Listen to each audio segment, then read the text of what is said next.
O Jaguaribe não é apenas um curso d'água. Ele é um símbolo de continuidade, de vida que persiste, é resistência e sobrevivência. A cada curva de suas águas guarda segredos ancestrais. O rio Jaguaribe é nosso rio avô, o ancião sábio das águas. Os rios têm uma importância imensurável para os povos originários, funcionando como fonte vital de sustento, cultura, espiritualidade e conexão com a natureza. Para esses povos, os rios são muito mais do que simples cursos d'água. São entidades vivas e sagradas, repletas de significados profundos e interligações com todos os aspectos da vida. A colonização a partir dos rios é um fenômeno histórico que teve um impacto profundo na socioculturalidade dos povos originários.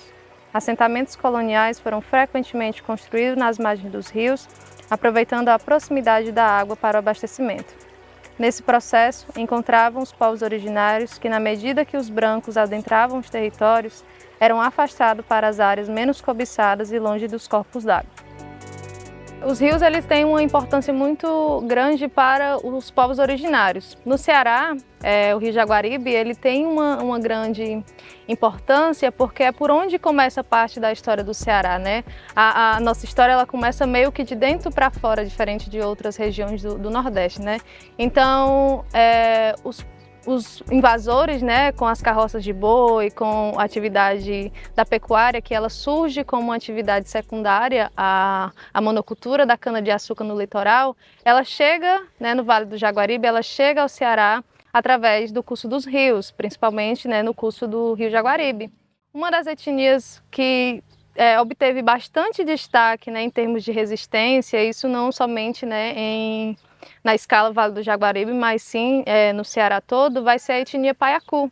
E aí a etnia Paiacu, ela pertence a um grande grupo que foi chamado de Tapuia, mas foi um termo pejorativo, né, para fazer aquela dicotomia do Tupi no litoral, Tapuia no sertão, e era um termo utilizado para dizer que esses povos eles eram bárbaros, eram selvagens. Mas atualmente tem um termo que os povos, né, no Nordeste que estão em retomada, né, que fazem parte dessa grande nação, eles estão começando a se apropriar novamente, que é Otixocaione, que significa povos de Otixá, que é o deus desses povos, né, que estavam no sertão. Então, os paiacus que estiveram aqui no Vale do Jaguaribe, eles pertencem, na verdade, a esse grande grupo. Só que com essa violência colonial, com a introdução da pecuária, né, e a devastação do território que foi sendo feita a partir dessa atividade econômica, esses povos eles começaram a desaparecer. Então, além da pecuária, a gente vai ter também um outro elemento que vai violentar, né, os povos indígenas, não de forma bélica, de forma física, mas de maneira, né, cultural. Vai ser uma violência cultural, porque a partir da introdução da religião é quando os indígenas perdem seus nomes, perdem seus territórios, né, perdem a sua língua também, porque eles eram reduzidos em aldeamentos para serem catequizados pelos padres jesuítas. Então é nesse contexto desses aldeamentos que vai acontecer um episódio muito cruel, muito duro, né, na história dos povos indígenas que estavam aqui no Vale do Jaguaribe. E aí o aldeamento ele tinha como nome Madre de Deus, né, ele foi levantado em 1696 pelo padre João da Costa, onde os paiacus que estavam aqui nessa região do Vale do Jaguaribe, eles foram, né, concentrados, e aí ali eles aprendiam a cultura europeia, né, a católica, né, eles conheciam o Deus cristão.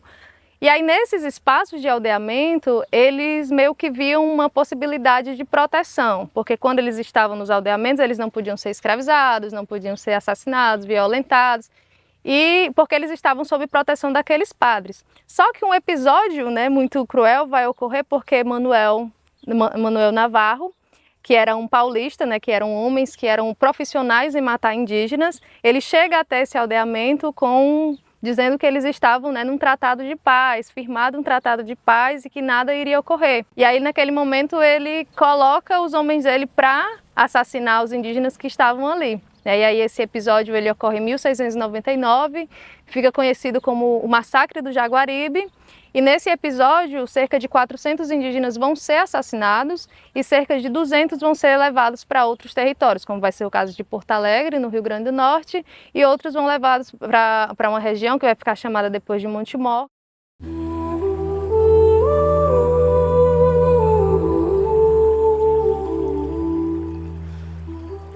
A localização desse aldeamento, onde ocorreu o massacre, ainda é uma incógnita, mas alguns estudos apontam a Serra do Hererê, em Itaiçaba, como possível lugar do acontecimento.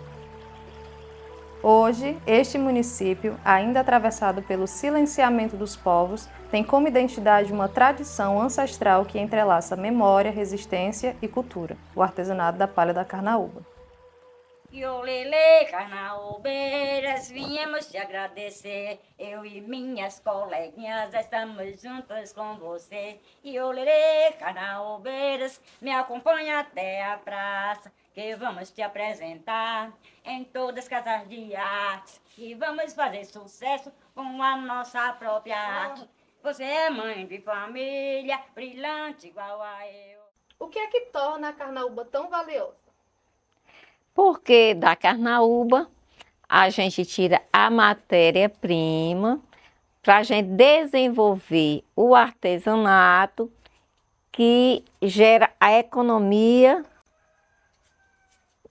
da nossa cidade e, enfim, do país, né? Porque nós trabalhamos e exportamos para os outros estados e até para o exterior, as nossas peças vão.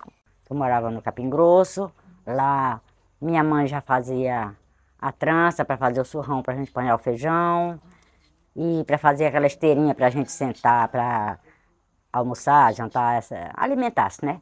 Então, a nossa mesa era essa. Minha avó também já tirava o tucum da carnaúba, fazia rede, e eu vi elas fazendo, então eu fui aprendendo também. Eu me chamo Rita, nasci nessa comunidade Tabuleiro do Luna e desde criança já aprendi com a minha mãe, com meus pais, esse serviço de artesanato. Foi muito fácil, para mim era fácil, eu vendo ela fazer e ali, já de pequenininho eles botavam aquela tarefa para a gente, foi fácil aprender a manusear, fazer a trança, costurar o chapéu. Esse aqui eu fiz para a quadrilha de São João. Sabendo que é uma tradição, né, que é passada aí de geração em geração, de mãe Com para certeza, filha, né? é. Você acha que o artesanato é uma herança indígena? É sim, é uma herança indígena Como também. que a senhora percebe isso no artesanato? Essa herança? Porque a gente vê eles também com essas coisas de tucum, de palhas, de viste, de coisa. O bem conhecido que eu lembro é o uru. Eles faziam aquele uru para pegar o peixe, que hoje em dia a gente faz o uru, mas é de trança, e já não fica nem bem parecido com aqueles, mas ainda existe gente que faz o uru, que é aquele uru da palha, com 4 palhas, né? Essas 4, com a palha trançadinha, 2 de um lado, 2 do outro, eles fecham, botam aquela azeia e faz o uru lindo, que é uma beleza. E os antigos contavam que aí no pé da serra houve um massacre dos índios, né? Eu acho que nós temos essa herança de indígena e dos portugueses. Porque lá no nosso Capim Grosso, lá, Barracão, Santo Antônio, lá todo mundo trabalhava para fazer o pão do dia a dia, era da terra, nós tirava da terra. O nosso medicamento a gente tirava da casca do pau, da folha, da raiz. Com o coco, com a coité, com o recurso que tinha na comunidade, né? A louça de barro, é tudo dos índios. Panela de barro, ainda tem panela de barro lá em casa. Como surgiu a ideia do Ponto Neuza? Qual foi a inspiração? Qual foi o momento da sua vida que veio a ideia do Ponto Neuza e você, né, colocou ele em prática? Tinha uma cheiota e aí eu tava com medo d'água no pé da porta, que eu tenho medo d'água. Para mim a água ia entrar para dentro de casa. Eu via meus 2 filhos menores aboiando em cima da água, não dormia de noite. Aí já retirei da cheia, fui para o interior, né? E lá foi que deu a forma de eu fazer esse ponto, essa ideia. Esse ponto aqui foi uma ideia que eu tive quando eu estava trabalhando e o trabalho não estava saindo, que pegou uma chuva. Aí eu queria formar o ponto deitado de tinta em pé, para ele ficar em pé. A carreirinha, que ele ficava assim. Aí eu digo, eu queria fazer em pé. Aí testei no branco, fiz 5 voltinhas, ficou as carreirinhas em pé. Eu digo, agora eu vou testar no de tinta. Comecei no porta-prato, que a gente chama, né? Aí do porta-prato eu tive uma ideia de formar essa cesta. E foi aprovado e ficou muito bonita. Ah, eu sinto orgulhosa com uma peça com nome meu, Ponto Neuza. E aí, eu queria que tu me dissesse como se dá o processo, né, da extração da palha da carnaúba. Pronto. Você vai lá, tira. Só serve aqueles óleos, as palhas que estão no centro do pé de carnaúba. Pronto, você corta, põe para secar e depois a gente começa a utilizar para fazer as peças. E aí, quais são os cuidados? Eu sei que não pode tirar de qualquer forma, né? Não, porque a gente tem aqueles que estão se soltando, eles estão com o caule maior, aí aqueles a gente pode tirar, porque no centro tem uns que estão bem coladinhos, a gente não pode mexer, porque aqueles ali ainda vão se soltar para poder a gente cortar, porque se você cortar, pronto, matou. E aí, como que é... na verdade, como era antes, né, a experiência de cortar a palha no meio dos carnaubais e como é hoje? Vocês ainda têm essa prática de ir? É fácil? Não, hoje não. Hoje é difícil, porque, aliás, a maioria dos carnaubais são cercados, tem dono. Aí aqueles que estão soltos é que o pessoal vai lá, a gente vai lá e pega. E hoje a gente também compra. A maioria hoje é comprado, porque a gente na nossa idade não vai mais lá para o carnaval. A gente Mas antes, compra. como era? Antes ia, mas rapaz, era cedo e tinha que ser cedo por causa do sol. E aí agora, como que você percebe, né, enxerga as ameaças ambientais? A gente sabe que a gente tem uma atividade econômica que maltrata, né, as carnaúbas. E aí como que isso tem afetado o artesanato? De uma forma, eu acho que o negócio é grave, viu? Porque por conta dos viveiros de camarão estão devastando as carnaúbas tudinho. Quem vai fazer um viveiro, arranca tudo. E a gente está ficando sem a matéria-prima.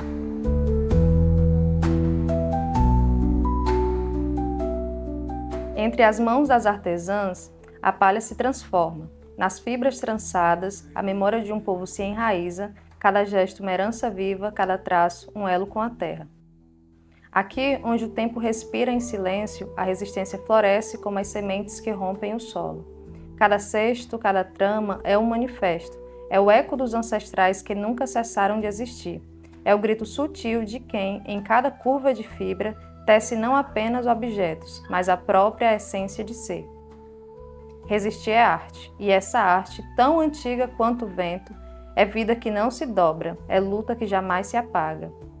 Enquanto houver mãos que tecem e corações que lembram, a cultura resiste, viva e pulsante. As artesãs da palha nos ensinam que a preservação é um ato de amor e que nas raízes da tradição a força de um povo se perpetua.